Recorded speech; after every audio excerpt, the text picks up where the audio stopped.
Hello and welcome.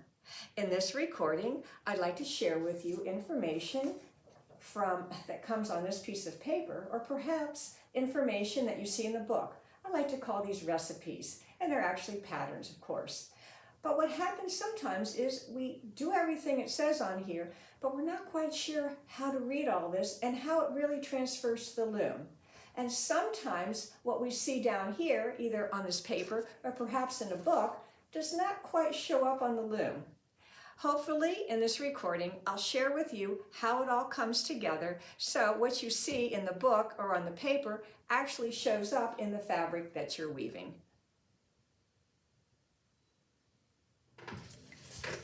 All right, we're going to first take a look at the threading.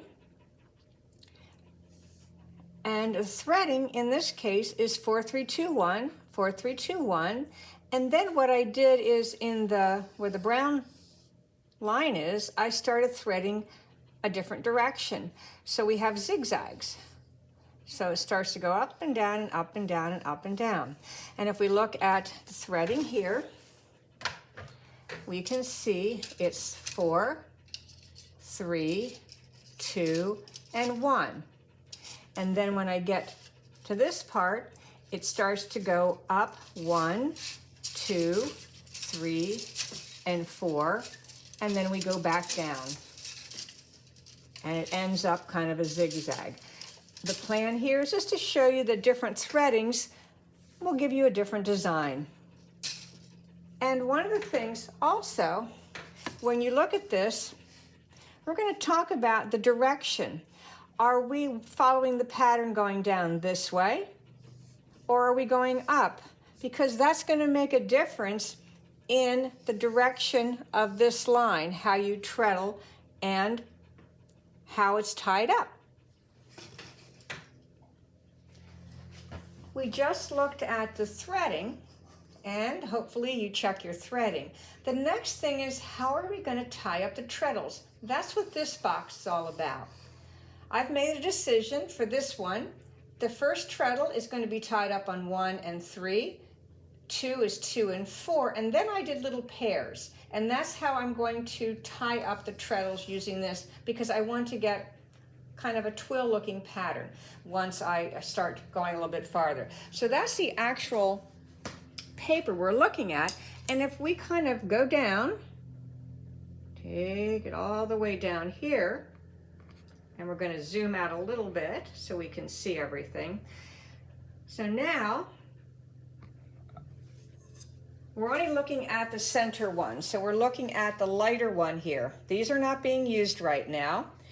And if I press on this, like I said, it's tied up. It's actually tied to the lamb. It's connected to the lamb, and the lamb lifts, in this case this is a jack loom, lifts the shafts.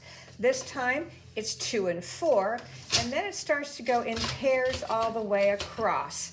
And we'll take a look at the top. Maybe we can see a little bit better if we move on up to the top of the loom, and hopefully we can see what's happening. Now I'm going to press treadle number 1. 1 and 2 go up, 2 and 4, and then I have 1 and 2 that are a pair, 2 and 3,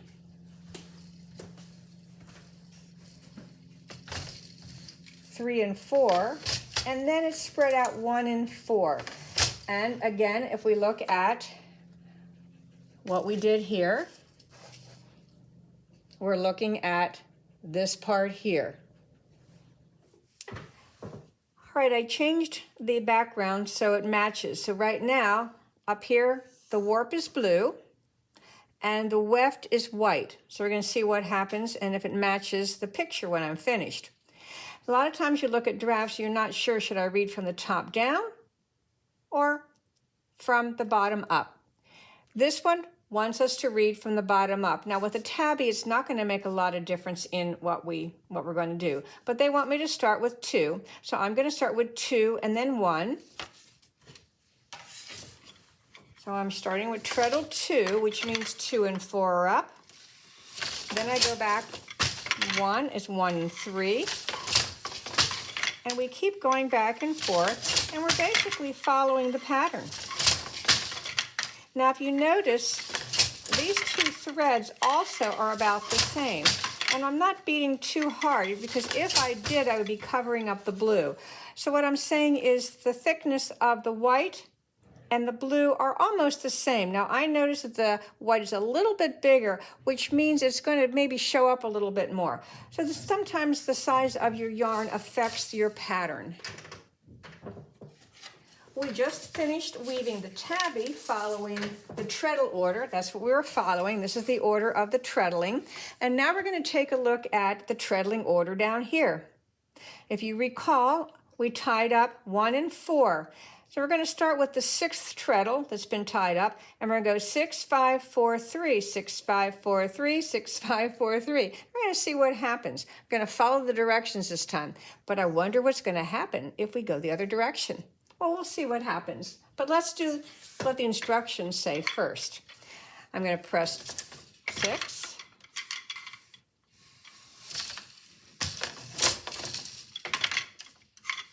5, 4, and 3. And let's do it again.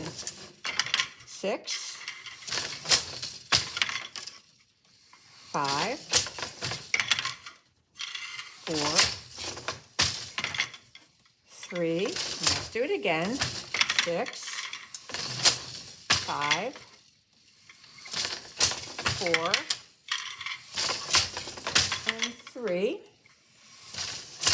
And now let's take a look and see. Wow. Now it might be a little hard to see bird's eye view for you folks, but we do have the white. It's going at that angle. And on this side, because remember I threaded it differently, we have the zigzag. And you can see how the white, even at the very beginning, starts to make the zigzag, and the white lines are going across some of the threads and underneath others. Now, what would happen if I decided that I don't want to follow the directions, or maybe I just read it wrong?